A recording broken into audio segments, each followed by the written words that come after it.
You're listening to the Talking Headways Podcast Network. This is Talking Headways, a weekly podcast about sustainable transportation and urban design. I'm Jeff Wood. This week on part 2 of our chat with Yonah Freemark, we score our transportation predictions from last year and make new ones for 2025. We talk about the Roosevelt Subway, transit agency bailouts, open gangway trains, and coming transit elections and extensions. Stay with us. Today's podcast is brought to you by our super generous Patreon supporters. Happy New Year and thanks infinitely to all the transit planners, bus drivers, advocates, and friends that support the show. To join this merry gang of zoning misfits and transit lovers, go to patreon.com/theoverheadwire. $2 a month will get you some stickers and a handwritten note. $10 a month will get you one of our transportation scarves. We appreciate everyone's support over the last year and look forward to sharing more episodes in 2024. That's patreon.com/theoverheadwire. Also, if you want to support the show in other ways, check out the show notes in your podcatcher or go to theoverheadwire.com to find links to our Cars Are Cholesterol merch, our Talking Headways book club shop at bookshop.org, or sign up for a 2-week free trial of our 18-year-old daily newsletter and archive. Thanks for supporting, and this year make sure to listen to this space for opportunities for happy hours, live performances, and updated information on coming attractions. Hope everyone starts 2024 out right, and now let's get back to the show. Okay, so let's get to predictions. We're going to go and talk about what we talked about last year and see if we got the answers right to the questions that we asked ourselves. Great. Are you ready for this, Yonah? No. I'm always like, God, what horrible thing did I say? Last year you did so well, though. You were like 4. I think you were like 3.5 out of 4. You did so well last year. I think you might do well again this year. Okay. So every year we've done this fun thing where we make some predictions about what's going to happen next year, and we chatted about it again when you release, the Transit Project openings post and Transit Explorer update, which, by the way, people should go and check out if they get a chance. I don't know if you want to plug Transit Explorer. I mean, you already have kind of, but it's such a great resource for folks that might want to be looking at transit projects around the country. And I think you can download your data for a small fee. Is that correct?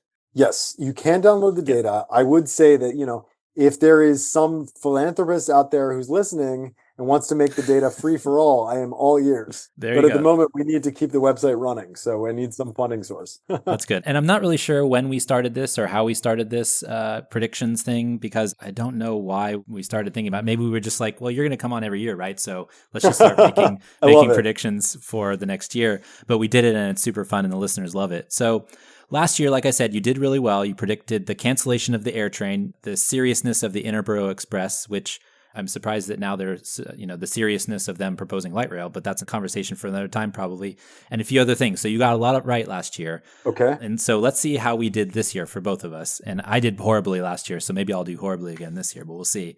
So your first prediction from last year, we're going to see a state fund, a universal mobility pilot involving autonomous vehicles. Oh, no.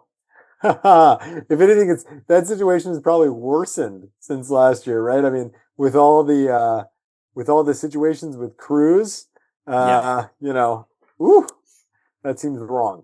So I don't know if I can give you any points for this one. I will say that, there is a universal basic mobility pilot going on in South Los Angeles right now. There was an item in Next City a couple of weeks ago about this. They're given a $150 wallet, and you're not allowed to use it for cars. You can use it for like car sharing, but you're not allowed to use it for like a personal vehicle. And then you can also use it for autonomous vehicles if you wanted. I guess because if you're taking a car share or whatever, or an Uber ride or whatever that is, you could do that. But for the most part, people are able to use that money for active transportation for the most part. So I don't think I can give you any points for that. But there are programs going on with universal basic mobility, and they're trying that out. And this one's actually, I think, funded by CARB, which is state funded, but it's not autonomous vehicles. So okay. It's still kind of in the realm, but it's not quite what you were looking for. Okay, so my first prediction from last year, I think we're going to see more of a freak out because of the fiscal cliff, and some states like California are going to do a rescue plan. So they did a rescue plan. We did. Now, the state put together like a $5 billion funding package, and the governor was like, okay, we'll do this. We did try to get bridge tolls changed to $1 more, but people freaked out about that. Barbara Lee and some other folks were against it vociferously, and so it never went through. But we did get that kind of the bailout, so I'll take that one. I know MTC is going to look at a ballot measure coming up in 2026, maybe funding for transportation projects and maybe some coordination stuff. Hopefully they don't expand highways. I know all the advocates around here have been, basically written them a letter saying no more highway expansions. Let's only do transit and fix it first. But yeah, so there's that going on here in California. Do you know how they decided on the 2026 year? I don't know, honestly. I couldn't tell you. And I don't know the machinations behind it or anything like that. I know they've been talking about it for a while, the ballot measure that they want to have, but I don't know why 2026 was the year. I imagine that it was because they couldn't get it in time for 2024. And so they're going to have it on an even year where there's a Senate election probably versus having it on an odd year when they're not sure what the electorate's going to look like. Which is fair. Yeah. So that's my best guess of why it would be 26. We'll talk about that in my predictions later. That's another thing, ballot measures, that's interesting. I also, something that's also interesting from a fiscal cliff and funding perspective is, Massachusetts just announced they're going to do their task force for transportation funding. And so I think, more and more states are actually going to start doing this where they're looking for funding because of their loss in gas tax revenue. I think California said over the next 10 years, they're going to lose $6 billion or something like that just from electric vehicles on the gas tax alone and Fix It First funding that they already have set in place through SB1, other funding mechanisms that we have in place. So more states are starting to think about that. I even saw something in Oklahoma where they are starting to talk about maybe thinking about stuff. So states from all political persuasions are going to start thinking about this because their gas tax revenues are going to, run flat or go down, I think, because of that. So not just transit, but I think funding mechanisms overall are just going to get a rehash over the next few years. Yeah, one thing that does frustrate me a little is this obsession with task forces. It's like passing the buck, frankly. We don't need another task force to identify new funding options. I mean, the funding options are clear. You just need political will to support, making that funding option happen. Are task forces the political equivalent of grassroots organizing? Where, hear me out here. Basically, the grassroots organizing happens in places so here in California, we have Seamless Bay Area and others who are kind of advocating and agitating for, coordination among the transit agencies. And that's grassroots because that came from outside the government. But the task force, it feels like the government side trying to create that grassroots, political will for stuff by pulling together a bunch of people and saying, here, go in a room and think about it. So it's coming from different sides of that spectrum, it feels like. And I think that maybe is frustrating because I don't know if actually grassroots can be created from government starting it that way. It also, I think what we're learning from the Met Council, thing that's going on where they're trying to think about how to reform is you create this task force, but with all bunch of people with opposing views, and they're just going to come out on the other side with the same views that they had when they came in. And so there's no real progress being made there when the legislature should be, if they're going to vote on it or whatever, they should just be putting together a law or a bill or something. Absolutely. Where they can pull something out the other side. Yes. Okay, so number 2 on your end, the Biden administration will decide not to allow more flexing of funding for transit operations. Congress will remain committed to only funding capital needs. Okay, that was true. I think that was too easy, frankly. It might be easy, but it's true, right? I mean, might be easy, but it's true. It would have been nice if it was false. You have, some folks out there who are still hoping for federal support for operations. I personally would love to see federal support for operations. But it is a hard game to play. I mean, this year especially, there's been a lot of talk about reducing government expenditures. I think Republicans see that as a priority. They haven't succeeded at doing so yet. But the idea of expanding a federal program for transit seems very unlikely for me. So it is what it is. Yeah, there's a bill by Hank Johnson, who's a representative from the Atlanta area, for $80 billion in operations. I think it has 80 co-signers or whatever, probably all Democrats in the House. And that's out there, but it seems DOA. It doesn't seem like, because of the way that the House is set up now and who is in control of things, it doesn't seem like it's going to go anywhere. It's a great idea and I like it, but I just feel like politically it's really a hard push. Okay, my number 2, cost increases are going to severely impact transit expansion and we won't see any new big expansions planned next year. I don't know if do you think that's true? I was looking up things and I don't know if how do we define planned? Well, I guess, yeah, let's expand the definition of plan to be in the planning process, maybe. I feel like, and this is actually related to your kind of sub-guess from what I said last year. Okay. So your sub-guess was there will be a Philadelphia mayoral election and the mayor will push for a Roosevelt Subway. Kind of half right? So you mentioned last year also how, the King of Prussia line was there, or maybe I mentioned that, but the King of Prussia line is there. That's the thing that's waiting for the federal funding. And so since we last talked, the King of Prussia line died. And so there could be more focus on the Roosevelt Subway in Philadelphia. and they haven't necessarily thrown all of their weight behind it, but I feel like there's more momentum for this project. There is a lot of momentum for that project. I got to tell you, I mean, I am hearing from policymakers in the Congress and in Pennsylvania, all of whom are telling me they want to understand how to make this subway happen. They want to understand whether it's worthwhile as a project. Then you have like an active, vociferous community that seems to support it. You know, it's surprising to see because I don't know if there's a similar project like that in the rest of the country where you have really sort of a ground up movement to try to get a transit line built. So from my mind, that's really exciting to see like people on the ground saying, hey, this is a good project. Let's do it. And getting politicians to listen. So I would venture to guess that I was wrong because this is really, I mean, we talked about it a little bit last year because there was kind of some grumblings about it, but I feel like after we talked last year, it really took off as a thing.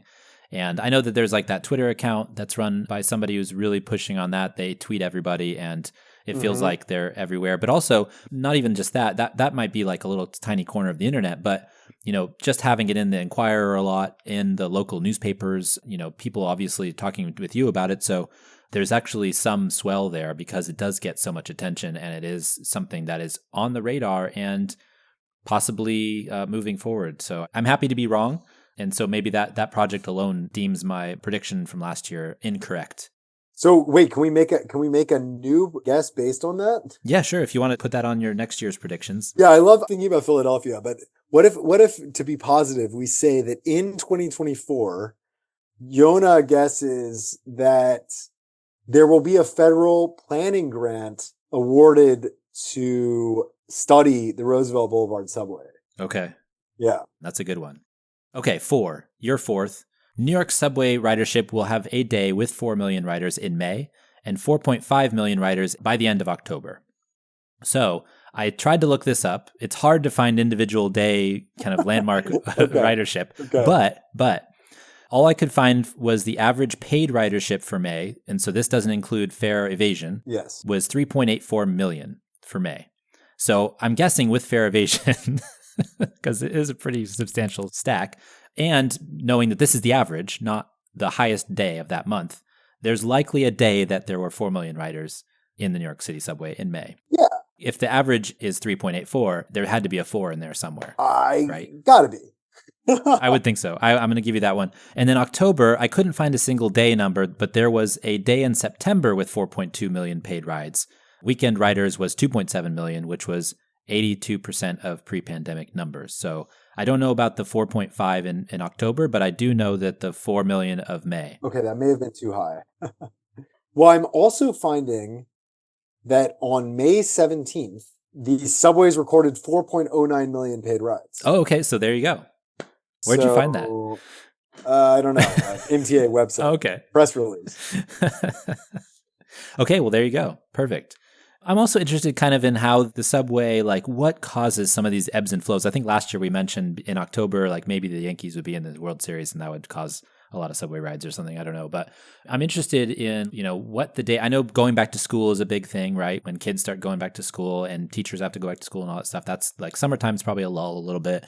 There's certain times, probably in October and early November, that are like the big ridership times for the year. And then it lulls into December because people are off on vacation and things like that. But I'm always interested to see like what causes some of these ebbs and flows in transit agencies' ridership and why that happens.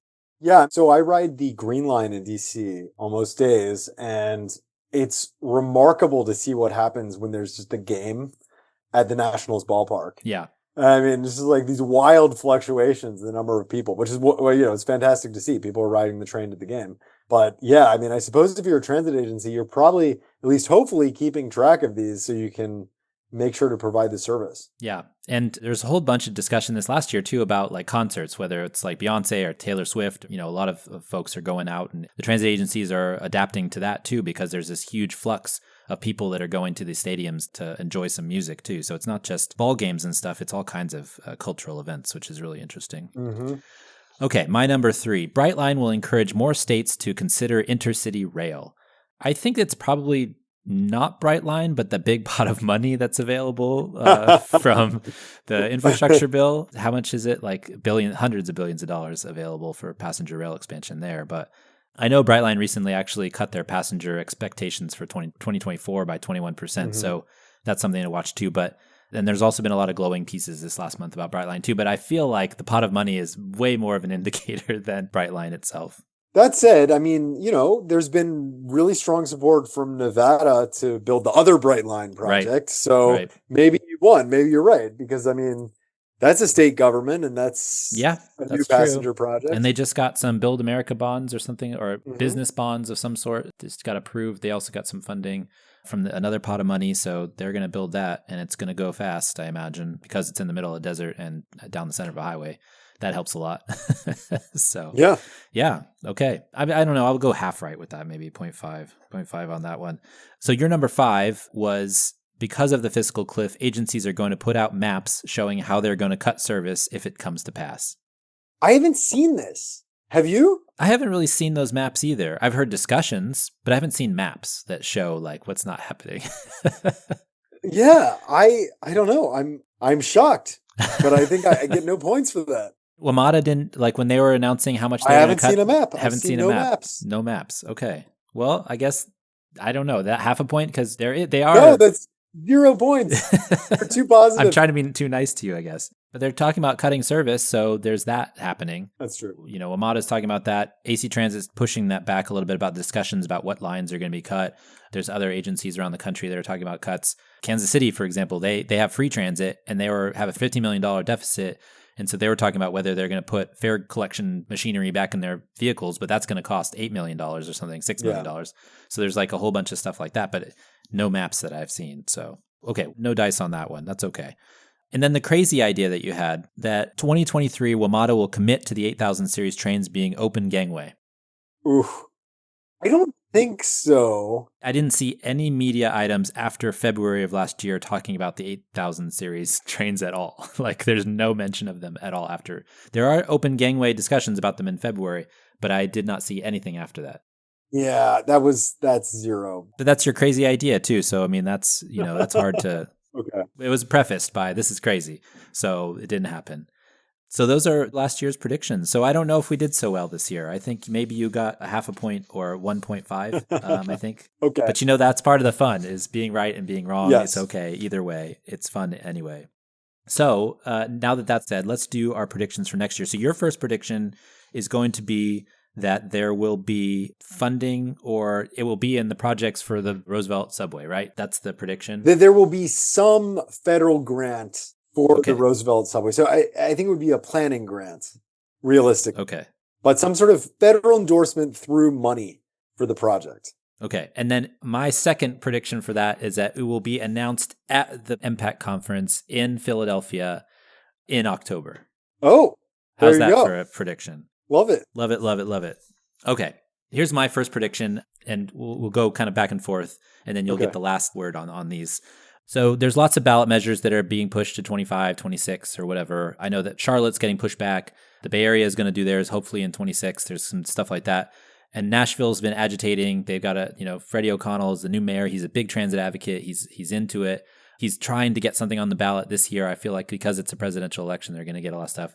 I'm going to predict that Nashville won't get there and they won't have an election this year, a ballot measure for this year for transit. Wow. Harsh. I know. I felt that last night when I wrote this too. I was like, I'm being harsh, but I feel like in my gut, this is what's happening. How do you feel? So we're doing some work with Nashville right now at Urban Institute, and they have a lot of folks that are really excited about like transit-oriented development. So I hope you're wrong. This is my thing, is I hope I am wrong because I'd love to see him do it. The interesting thing about this ballot measure, too, is that last time they crashed and burned trying to build a subway in the middle of town and doing light rail and bus rapid transit. I think that they had also scandals with their previous mayor, who was a big champion and people were liking, but then they had to leave and that probably impacted it as well. And then you had all these kind of charlatans talking about the future is autonomous vehicles and this is not necessary anymore because we'll have this amazing world of autonomous buses and things like that where this transit won't be needed. So that's kind of the framework for which this has grown out from previously. But I was kind of happy to hear that Mayor Freddie was thinking about doing the small things. And so kind of going back to our discussion earlier about, bus improvements and things like that, I think that might be the way forward on this measure, is not to promote some big pie in the sky subway, which I would love to see, but I don't think it's politically realistic. To do some of these smaller things, get some funding for frequency and things like that, do the small important things that make the transit system go, rather than the big things that might sell well on a ballot but might find you some more detractors than it will supporters. I gotta say though, it is quite disappointing to see a city like Nashville should be a city. Listen, if we were back in the 1970s and 1980s, Nashville would be talking about building a metro system, right? I mean, it'd be like Atlanta or Miami or something. And it does say something about the way our expectations in the United States have changed a little bit for rapidly growing cities like that. And in a way, it's somewhat disappointing, right? I mean, and that's where the comparison with China really comes across most strongly from my perspective. It's like, we are seeing cities with massive amounts of growth, and we should be planning for that growth. But instead, we're frankly having to do a lot of half measures. Yeah. I was just thinking about reading your list and seeing my wife's city in China building a subway. And I was like, are you okay? That feels like a Nashville to me, along the same line. So that's like the polar opposite, right? Yeah. Is those two places, thinking about them in different ways. And you're right. I mean, the 60s and 70s, all these cities, Austin and Nashville and these up and coming places, would be thinking about doing metros, but they're not. And it's unfortunate. I mean, I'm not going to go into Austin right now because that would just depress me. Anyways, we'll go. I do this every year, and we have this discussion, and I need to stop. So what's your next prediction then? Okay, my next prediction is going to be about, do I want to say something negative or positive? I think is my main. Oh, you should do positive because I just went negative. Oh, I should do something positive? Okay, my positive prediction is that the Indiana bill to prevent bus lanes in Indianapolis will not pass. So right now, and again, this may change by the time this airs, but right now there's an active bill in the Indiana state legislature to ban bus lanes in Indianapolis, even though they have a number of bus rapid transit lines planned.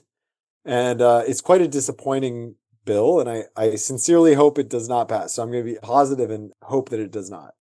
So last night, as we're talking today, today's the 30th, is that right? Yes. As we're talking today, it got out of the Senate and is going, I guess, to the Indiana House. Is that how their government works? I'm not quite sure Indiana politics or the structure of their state government, but so it's a 1-year moratorium on and studying bus lanes, which is stupid because they've already studied them.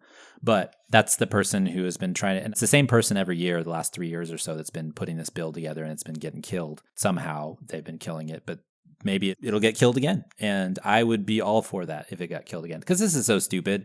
It's basically like just like doesn't like transit. And I saw a quote from him in the local NPR affiliate station saying, basically, he's like, I'm not against transit. I'm not against buses. I just want to learn, and I was like, you've been trying to do this for 3 years. You obviously hate it.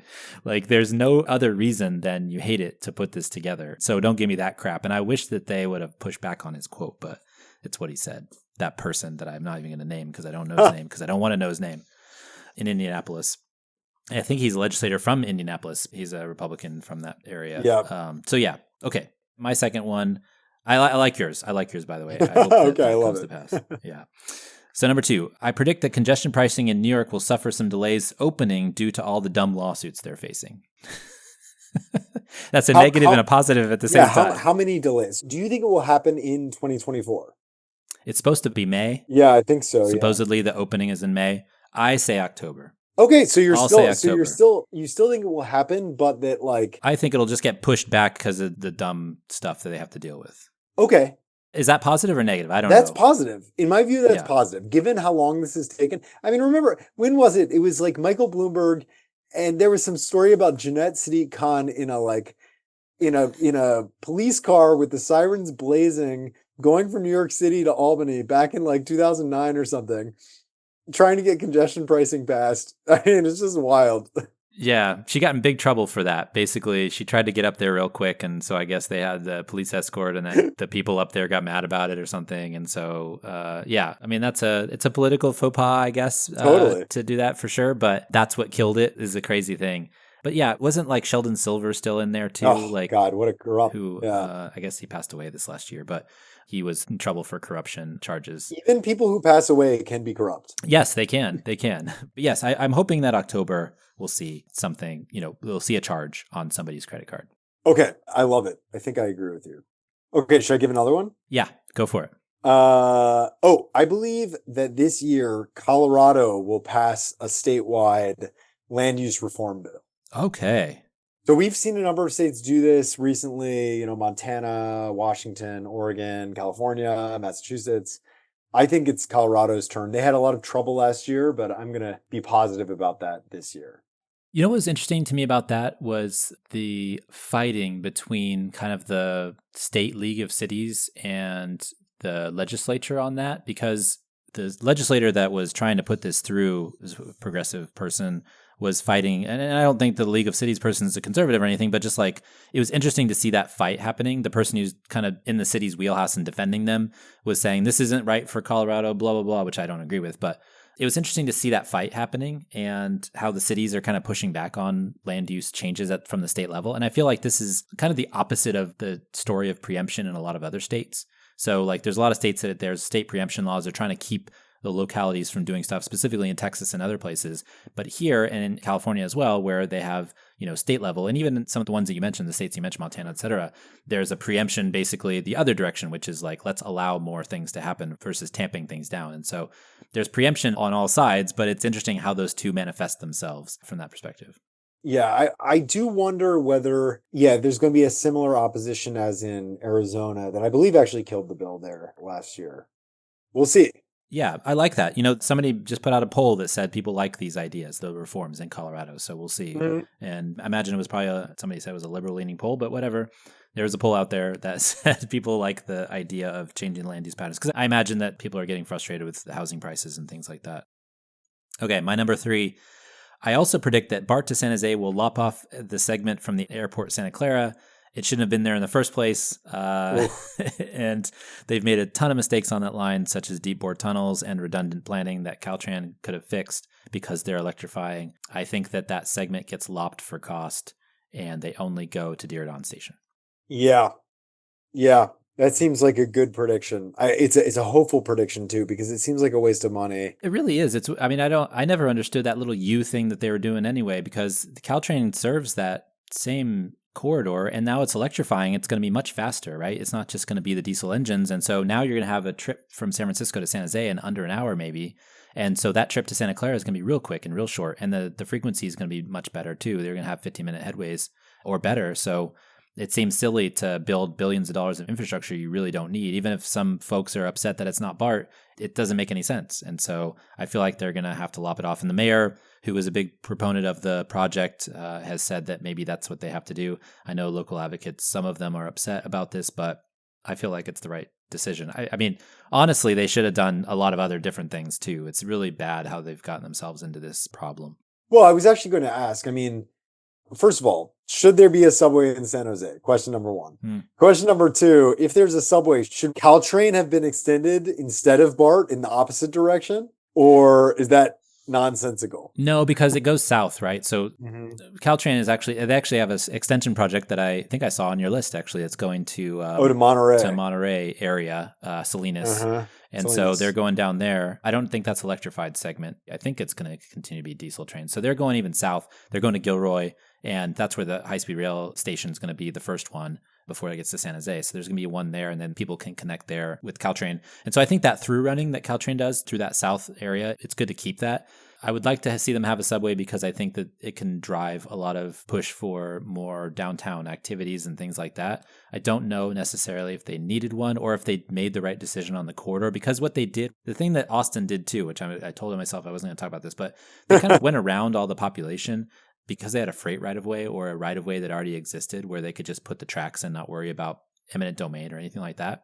And what they should have done is gone, a little bit where the light rail line was and kind of follow where all the employment density was and the population density. And instead, they kind of went around it and into downtown, which is good for people that are coming from the outside, but it's not necessarily good for San Jose as a whole. In San Jose, the downtown employment core doesn't hold the percentage of San Jose jobs that, say, Oakland or San Francisco does, right? Yeah. So it's a really kind of low percentage of the total amount of jobs. A lot of the jobs are in these office parks in Silicon Valley, in the Apple Park and things like that. They're out there in the boonies for all intents and purposes. So was it a good thing to do? I don't know. But they're planning it now and it's going through. I think they probably could have spent their $6, $7, $8 billion a little bit better than that. And all that money is coming from the area and going to that single project, which might get 20, 30,000 riders. So that's my take on it. I know there's a lot of people that probably disagree with me on it. So that's just my take from San Francisco, which take it or leave it as it is.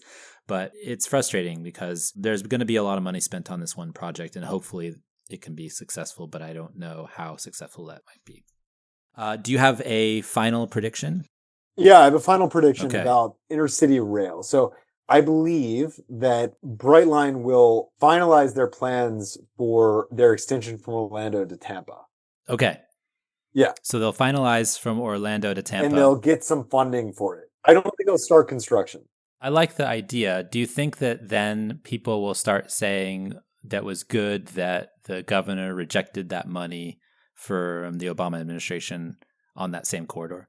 I don't know what people will say, but in my view, that's idiotic. I mean, listen, Brightline is a private company, but they have received billions of dollars in low-cost government loans, which are essentially public subsidies. Yeah. The Brightline West projects has received government grants, which is free money from the government.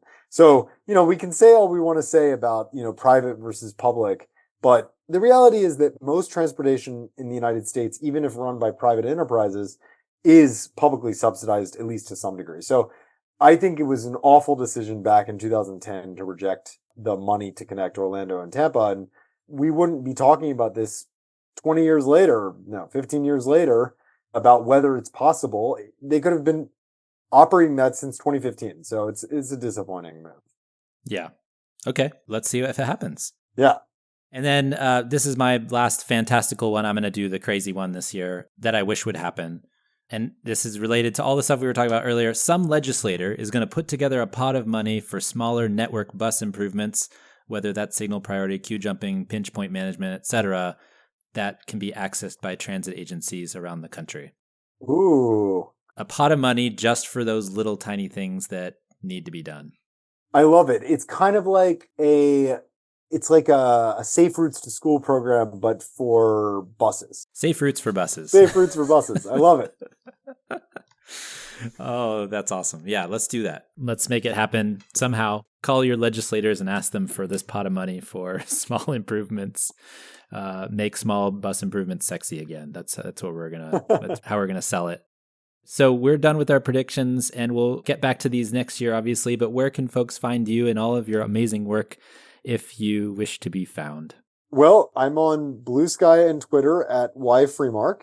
And in general, my work's at urban.org, which is the website of the Urban Institute. Awesome. Well, Yonah, thanks for joining us once again. We really appreciate your time, and we'll see you next year. Okay, cool. Thanks. And thanks for joining us. The Talking Headways podcast is a project of the Overhead Wire and published first at Streetsblog USA. Thanks to our generous Patreon supporters for supporting this week's podcast, and you can find out more at patreon.com/theoverheadwire. And sign up for our 17-year-old newsletter by visiting theoverheadwire.com. To get the show each week, follow along at your podcatcher of choice, including Spotify, SoundCloud, iHeartRadio, YouTube, TuneIn, Apple Podcasts, and many, many more. And if you can't find it there, you can always find its original home at usa.streetsblog.org. We'll see you next time at Talking Headways.